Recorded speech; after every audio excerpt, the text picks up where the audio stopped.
Hello नमस्कार, मैं doctor Rajneesh Kumar आप सभी का एक बार फिर से हार्दिक स्वागत करता हूं और उम्मीद करता हूं कि दशहरा और दीपावली के बाद आपकी तैयारी दोबारा शुरू हो गई होगी, क्योंकि इन त्योहारों के बीच आप सभी के ऊपर कई जिम्मेदारियां रही होंगी। उन जिम्मेदारियों को निभाते हुए पढ़ाई करना भी एक चुनौती होती है, लेकिन जैसे ही ये दोनों त्यौहार बीते हैं तो आपकी तैयारी शुरू हो गई होगी। हालांकि तैयारी करते समय हमारे दिमाग में बार बार एक सवाल आता है कि जिस भी परीक्षा की हम तैयारी कर रहे हैं वो परीक्षा आखिरकार होगी कब। तो इसको लेकर हमने देखा कि यूपी टीजीटी पीजीटी हिंदी की तैयारी करने वाले विद्यार्थियों ने अलग अलग ग्रुप्स में अलग अलग चैनल्स पे बहुत सारे मैसेज किए थे कि आखिरकार परीक्षा कब होगी, और अखबारों में और न्यूज़ चैनल्स या फिर यूट्यूब चैनल्स में जो भी इस पर तीव्र नज़र रखते हैं उन्होंने भी इसको बताने का प्रयास किया कि कब इसका एग्ज़ाम होगा, अनुमान लगाया कि कब होगा। हालांकि यहाँ पर एग्ज़ाम की डेट तभी बताई जा सकती है जब तक कि पुख्ता जानकारी न मिल पाए। जैसे आप लोग अखबार पढ़ते हैं वैसे हम भी अखबार और समाचार पत्रों पर ही निर्भर हैं। कभी कभी आयोग की वेबसाइट इत्यादि को खोलने पर पता चल जाता है तो आप सभी को सूचित कर दिया जाता है। तो एग्ज़ाम के डेट को लेकर आप सभी के दिमाग में भी तमाम प्रश्न हैं जो कि आपके तैयारी को भी प्रभावित कर रहे हैं। दूसरी तरफ इसी बीच यानी कि दशहरा और दीपावली के बीच ही यूजीसी एनटीए नेट ने आंसर की जारी कर दिया। आंसर की जारी करने के बाद उम्मीद है कि जल्दी ही इसका रिजल्ट्स भी आ जाएगा। फिर भी कुछ बच्चों ने कमेंट्स किया कि इस बार का जो पेपर हुआ था उसकी कट ऑफ कितनी जा सकती है, तो ये भी एक अनुमान ही लगा जा सकता है जिस पर कि हम आगे बातचीत करेंगे। इसी बीच हमने अपने पुराने नोट्स को रिवाइज करने का प्रयास किया। जितने भी नोट्स जब हम खुद प्रतियोगी छात्र थे तो बनाए थे, उन नोट्स को देखा तो मेरे दिमाग में एक सवाल आया कि हम पढ़ने के लिए तमाम किताबों को पढ़ते हैं, चाहे मूल किताबें हों, चाहे सहायक किताबें हों, चाहे प्रैक्टिस सेट्स हों, लेकिन वो आत्मविश्वास और कॉन्फिडेंस हमारे अंदर नहीं आता है जब तक कि हम खुद का नोट्स न बनाएं। खुद का नोट्स बनाना भी एक तरीके की कला है। सब लोग नोट्स बनाने में माहिर नहीं होते हैं। हो सकता है कि आप सभी के आसपास में कुछ ऐसे बच्चे हों जो कि अपने नोट्स के लिए जाने जाते हैं। उनके नोट्स को पढ़कर बहुत सारे लोग अपने अपने क्षेत्र में सक्सेस हुए। और जैसा कि आप जानते भी हैं कि जितने भी बड़े एग्ज़ाम्स होते हैं, रिजल्ट्स आते हैं, तो लोगों के नोट्स के बारे में बताया जाता है कि फ़लाँ ने इस तरीके से नोट्स बनाया, ढेका ने इस तरीके से नोट्स बनाया, आप भी ऐसा बना सकते हैं। लेकिन जितने भी विद्यार्थी नोट्स बनाते हैं सबका मूल मंत्र आप देखेंगे कि खुद का होता है। किसी के नकल से हम कभी नोट्स नहीं बना सकते, फिर भी उनसे एक दृष्टि, एक विचार ले सकते हैं। तो मुझे लगा कि एक बार बताया जाए कि नोट्स बनाते समय हमें कैसी कॉपी का यूज करना चाहिए। तो जब भी आप नोट्स बनाइए तो अगर आपके पास पॉसिबल हो तो एक किताब, एक कॉपी आती थी जो कि सिविल सर्विसेज मेंस के एग्ज़ाम में जो लिखित परीक्षा होती है उसको लिखने के लिए, प्रैक्टिस करने के लिए एक कॉपी आती है। जो भी बच्चे प्रयागराज में होंगे या फिर नई दिल्ली मुखर्जी नगर में होंगे उनको ये कॉपी बहुत ही आसानी से मिल जाएगी। इस कॉपी की खास विशेषता ये है कि आप देखेंगे इसमें वो बनाया गया है, दोनों तरफ जगह छोड़ी गई है और बीच में आप मेन पॉइंट्स को लिख सकते हैं। तो अगर ये कॉपी आप नहीं खरीद पाते हैं तो आपके पास अगर प्लेन कॉपी होगी जो कि क्लासिक इत्यादि की आती है, क्लासमेट्स की आती है, तो उसको भी देख सकते हैं और एक थोड़ा सा जगह दोनों तरफ छोड़ सकते हैं। और जो भी नोट्स आपको बनाना है उसको बनाइए ताकि जब आप रिवीजन करने जाएंगे तो जो भी जगह छूटी हुई है उसमें आप मेन पॉइंट्स को नोट कर पाएंगे। जैसा कि आप यहाँ पर देख रहे हैं कि ये मेरे द्वारा बनाया गया नोट्स है और एक बार बना दिया गया, लेकिन जब हमने रिवीजन करना शुरू किया तो जो भी महत्वपूर्ण पॉइंट्स है, उदाहरण के लिए मैं बताऊं, जैसा कि आप किताबों में पढ़ेंगे कि रसों की संख्या 9 है, कई जगह 11 दी हुई है, लेकिन एक पर्टिकुलर सवाल आता है कि आचार्य भरत मुनि के अनुसार रसों की संख्या कितनी है।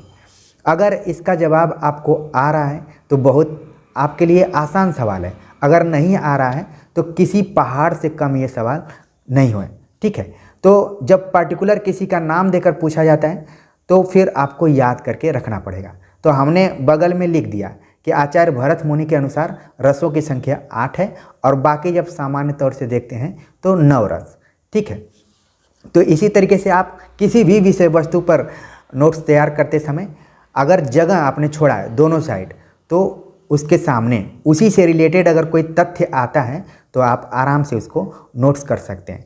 और ये केवल नोट्स नहीं है, बल्कि क्या है, स्मृतियों का संग्रह है। ये आपके आत्मविश्वास को बढ़ाता है, आपके मनोबल को बढ़ाता है कि हमने केवल पॉपुलर किताबों को नहीं पढ़ा, मूल किताबों को नहीं पढ़ा, सहायक किताबों को ही नहीं पढ़ा, बल्कि हमने अपना नोट्स भी बनाया है। अगर ये नोट्स आज नहीं होता तो शायद मैं आप लोगों के सामने इतना निधड़क होकर कोई भी चीज़ प्रस्तुत नहीं कर पाता। तो आप जानते हैं कि किसी भी समय कोई भी मेहनत आप किए हैं तो वो बर्बाद नहीं जाती है, बल्कि उसका आप सदुपयोग करना चाहें तो आराम से कर सकते हैं।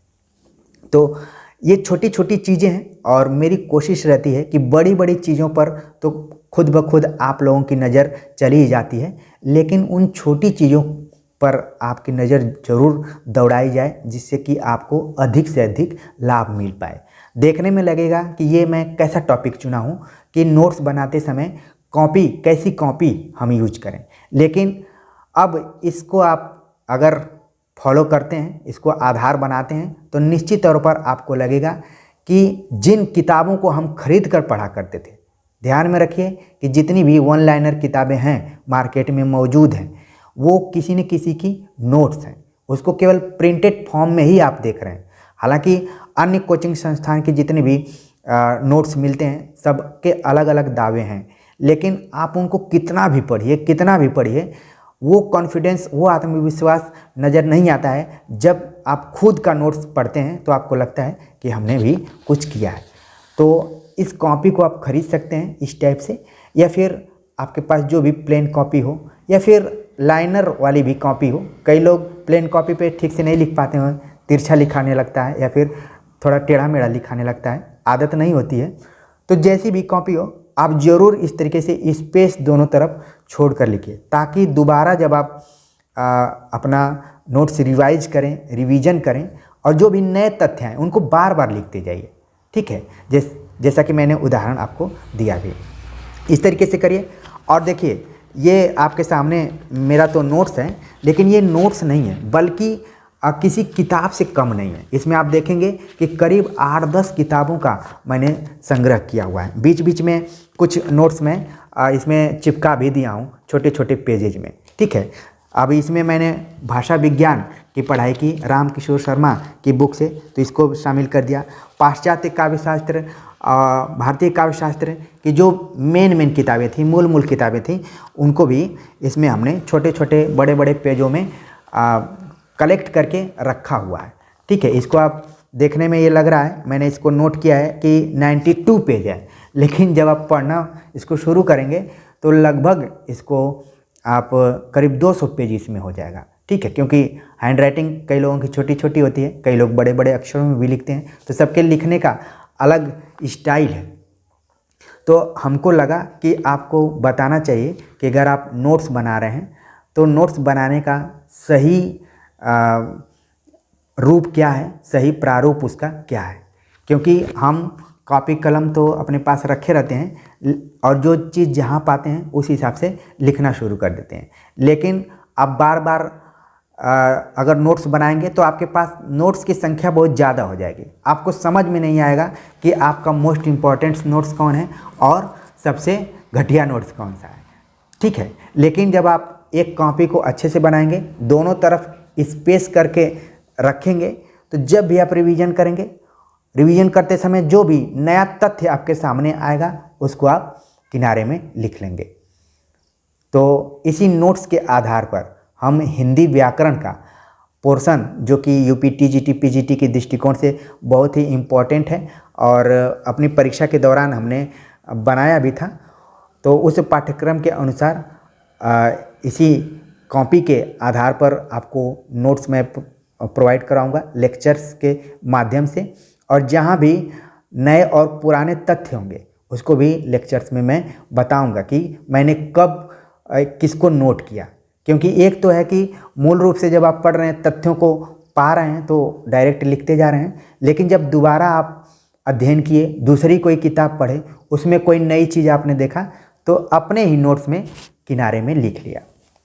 तो बहुत ज़्यादा आपको मेहनत करने की ज़रूरत नहीं पड़ेगी, क्योंकि आप जितनी भी किताबें पढ़ेंगे हमेशा कंफ्यूज रहेंगे कि क्या हमसे कोई और किताब तो नहीं छूट रही है जो और दुनिया पढ़ रही है और मैं ही नहीं पढ़ पा रहा हूँ। ठीक है, तो ऐसा कुछ नहीं है। जितनी भी किताबें आप देख रहे हैं मार्केट में, जो कि आज के समय में बहुत चर्चित हैं, उसको पढ़कर बहुत सारे बच्चों ने सक्सेस भी हासिल की है।